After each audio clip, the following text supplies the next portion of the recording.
mapangga, shout out everyone. Samahan niyo ko at maglakad-lakad tayo at chichikin natin yung wire collection ko mga pangga, mga wire ko.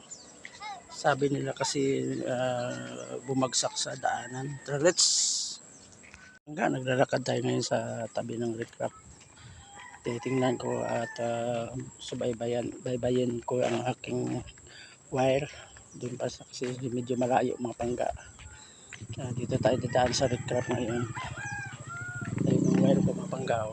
Kaya titingnan natin kung anong status kasi may nagsabi sa akin na uso pala dito yung ang gumawa ng mga wire.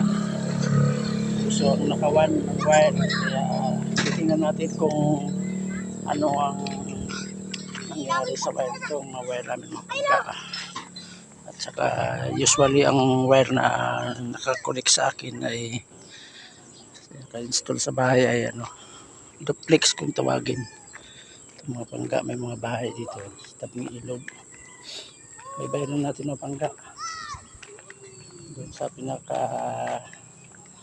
bandang dulo na maganda rin dito sa tabi ng ilog mga pangga. Maraming pananim, tapos medyo malakas na ang agos ng tubig ilog. Ayun, kasi araw-araw nag-uulan dito mga pangga, kaya kailangan